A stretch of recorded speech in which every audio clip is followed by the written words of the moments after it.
Dutch far-right leader Geert Wilders' PVV party left the governing coalition on Tuesday. The decision is set to topple the right-wing government and will likely lead to new elections in the Netherlands.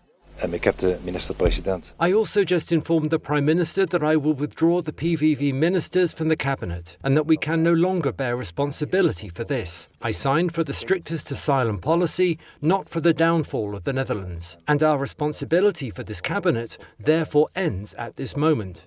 Wilders said his coalition partners were not willing to support his ideas on halting asylum migration. Prime Minister Dick Schoof has not yet reacted to the resignation. The surprising move ends a fragile coalition that has struggled to reach consensus since its installation last July. The prospect of a new election adds to political uncertainty in the Eurozone's fifth largest economy. Local residents hoped fresh elections could bring stability to the country. I hope that with the new elections we will choose or that it will lead to a government that's more moderate and that has more eye for reality and for inclusivity of all people and all animals. Others were more skeptical. I think there will be a new election and Wilders will be the biggest party, so he can control it. So no more others who will annoy him, so he can do like Trump is doing in other European countries where extreme right is taking over. The move will also likely delay a decision on increasing defence spending to meet new NATO targets. And it will leave the Netherlands with only a caretaker government when it receives NATO country leaders for a summit to decide on these targets in The Hague later this month.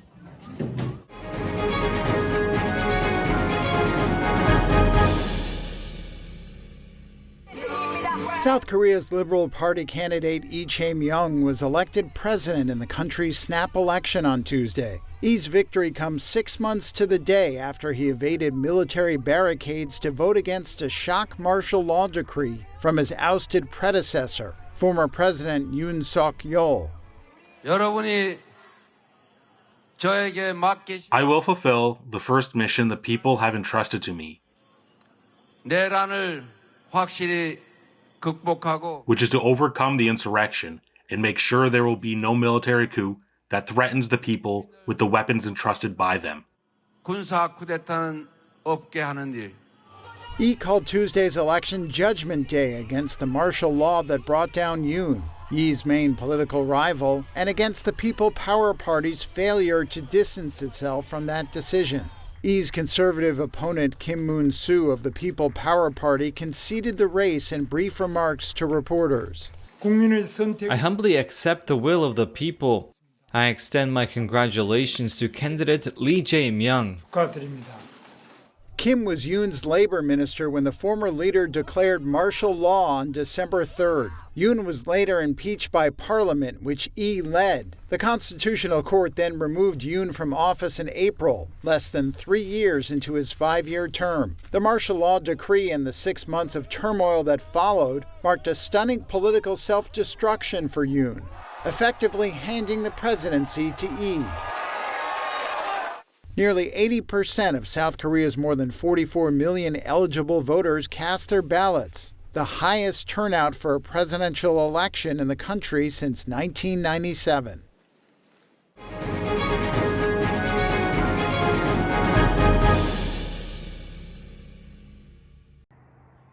Wildfire smoke from Canada was blowing into the American upper Midwest on Tuesday. The foggy air that could be seen over Minnesota's lakeport city of Duluth is drifting down from huge wildfires in Canadian provinces Alberta, Saskatchewan, and Manitoba. And the smoke is expected to spread to New York and the East Coast in the days ahead, putting tens of millions of people's health at risk. The wildfires have swept Canada since May, forcing thousands of evacuations and disrupting the area's oil production. The Canadian Interagency Forest Fire Center says that as of Monday, over 200 fires were active, with 106 out of control.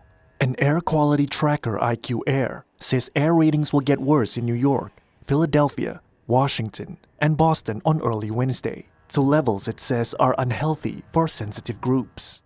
However, Ely, Minnesota, near the Manitoba border, hit a hazardous air quality of 336 on Tuesday afternoon.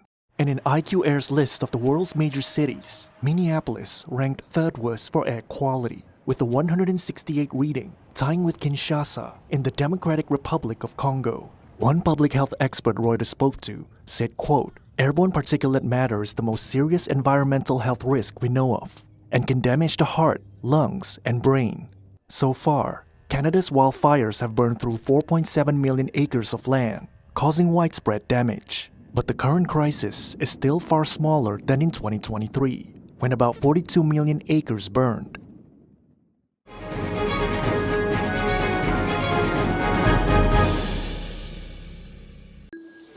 Could this bit of plastic be the answer to our modern-day plague that's choking oceans and harming wildlife?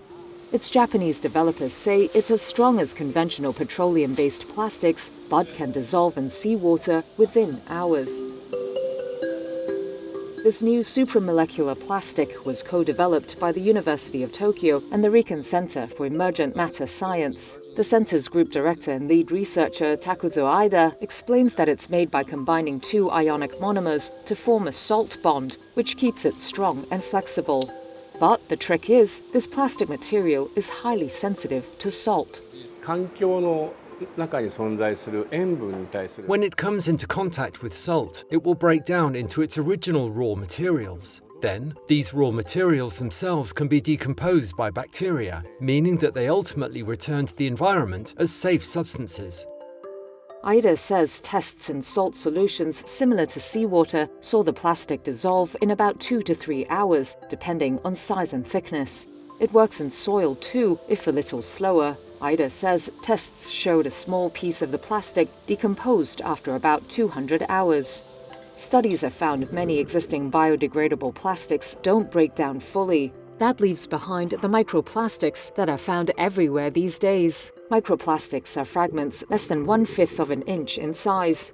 In 2020, an estimated 2.7 million tons of it seeped into the environment, the UN Environment Programme said. Researchers have even found microplastics in the human brain, arteries, and other organs. Currently, less than 9% of global plastic waste is successfully recycled. And plastic pollution is set to triple by 2040, according to the UN. That means adding up to 37 million metric tons of plastic waste to the world's oceans each year. The new material is still in its development phase, but Aida hopes their fully degradable plastic will prove useful for the packaging industry and become a safe, sustainable substitute. The amount of plastic being produced is increasing every year, he says. So if we can help stop that growth and even begin to reduce it, that would be the most meaningful contribution we could make.